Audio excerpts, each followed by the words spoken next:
Welcome to YOUCANIC. Today here on YOUCANIC we have a 2012 Subaru Impreza 2.0 liter motor, and we have a check engine light on. We're going to read the code and we're going to see what that is telling us the problem is. We have the YOUCAN-2 hooked up to our D2 port, and now we're going to read the code. If you go through the standard function to find the model of the Subaru, you're only going to get the basic modules. It won't communicate with the ECM or the TCM for whatever reason.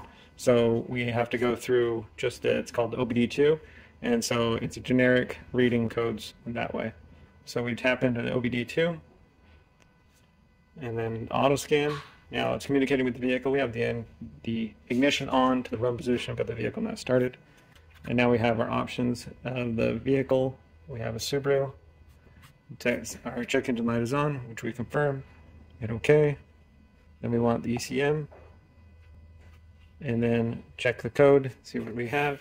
And we have the P0458 is the evap system purge valve circuit.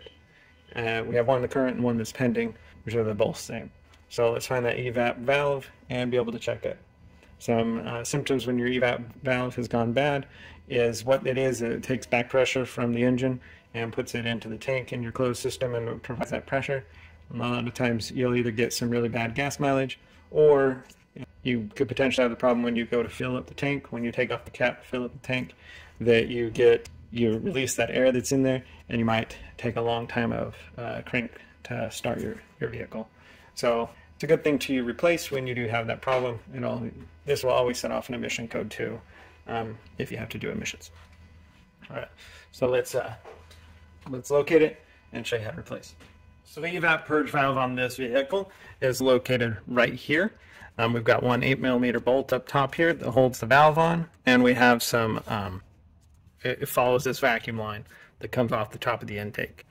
And that's where it is, and then we just need to gain some access to it.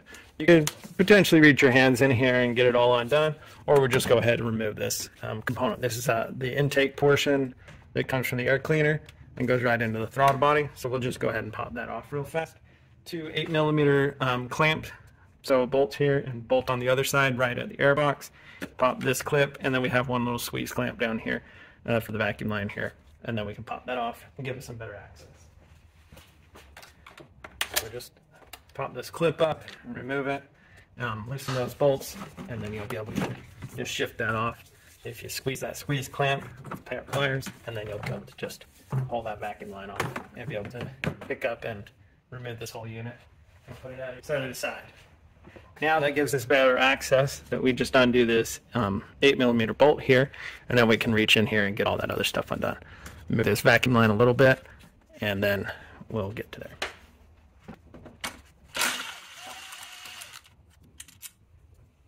Okay, so remove that little 8mm bolt. Then we have our little purge valve right here. And we've got an electric connector that we need to unhook.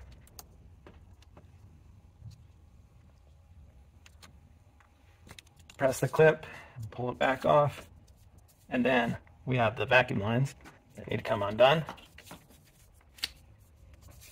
and that is your purge valve removed. You can electrical test it with some 12 volt, and if you get a little click, well, then you know that it's clicking. But what happens is there's a diaphragm in here, and this is only designed to press air one way. So if you were to put air from this side, if you have a little pressure, you're not doing a lot of pressure.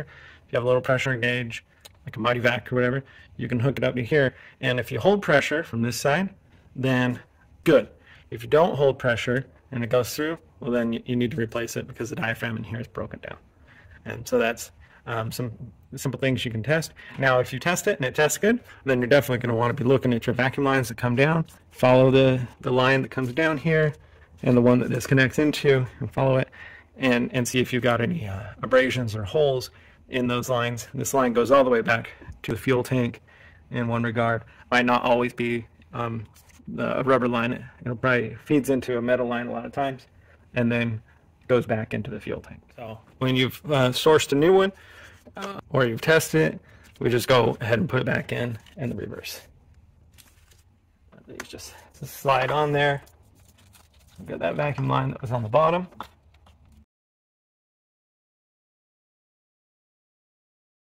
Don't forget your electric connector there.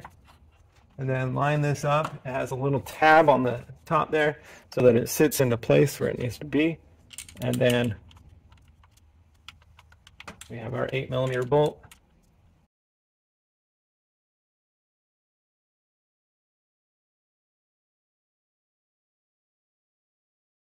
So it's tight and snug, locked in there, and then just be able to put the vacuum lines back on, and or not the vacuum lines, put this line back in, put your air induction system back on. It goes from your air cleaner into the throttle body, and reconnect that.